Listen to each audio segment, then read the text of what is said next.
Ça, toi, chrétien, chrétienne,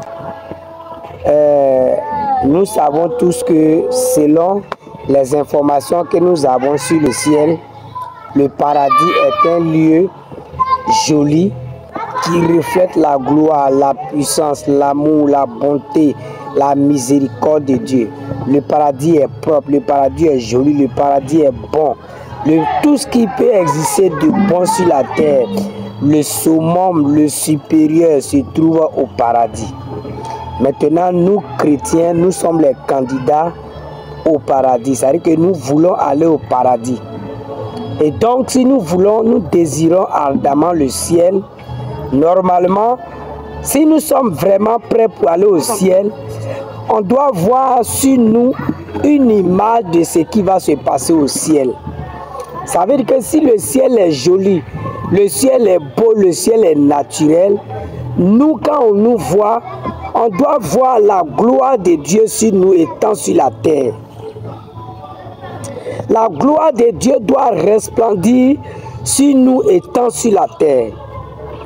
C'est clair. Pourquoi on organise les examens blancs avant les vrais examens pour les candidats au bac ou bien aux examens? C'est pour tester le niveau, pour voir si tu es déjà prêt pour être admis à l'examen. Donc, la gloire de Dieu qui resplendit sur un enfant sur la terre est l'image de ce qu'il attend au ciel. Et dans tout l'Ancien Testament, tout ce qui s'est passé était une préfiguration de l'arrivée de Jésus. On tuait les animaux pour le pardon des péchés parce qu'un jour va arriver, le sang de Jésus allait pardonner nos péchés. Dieu a choisi Noé avec le bateau de Noé comme l'image de Jésus-Christ. Tous ceux qui sont rentrés dans ce bateau ont été sauvés. Pour dire que tous ceux qui vont croire en Jésus seront sauvés.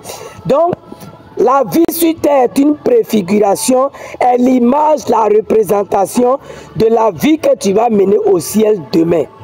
Donc quand on voit un chrétien sur la terre, on doit voir que lui là, s'il meurt, il sera sauvé. C'est comme ça.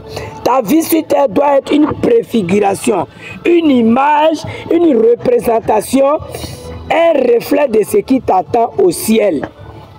Mais force est de croire aujourd'hui que le chrétien, il a mèche, il a bout d'oreille, il a pantalon. Est-ce que tu vas aller au ciel à un bout d'oreille? Est-ce que tu vas aller au ciel à un pantalon? Est-ce que tu vas aller au ciel à un faux cil? Est-ce que tu vas aller au ciel à un faux ongle? Est-ce que tu vas aller au ciel avec pommade?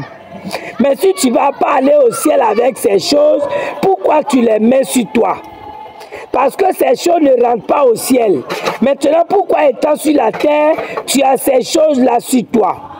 C'est que tu n'es pas l'image du ciel dans lequel tu veux aller. Bien-aimé, c'est une réalité, c'est clair. Je veux que ce soit que chacun de nous revoie sa marche chrétienne. Notre vie sur terre est l'image de ce qui nous attend au ciel. Quand on te voit, on voit ton accoutrement, ton habillement, ton langage, tes pensées. Est-ce que c'est prêt pour aller habiter au ciel? Les mèches ne rentrent pas au paradis, tu portes mèches.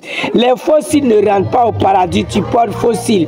Les faux ongles ne rentrent pas au paradis, tu portes faux ongles. Donc bien c'est le jour où tu vas mourir que Dieu va enlever sur toi pour que tu sois sauvé. Bien aimé, c'est un mensonge. Je t'interpelle ce soir. La gloire de Dieu sur ta vie sur la terre est l'image de ce que tu seras sauvé. La manière dont tu vis sur la terre montre que tu iras au paradis ou en enfer. Revois ta marche chrétienne. Que Dieu te bénisse.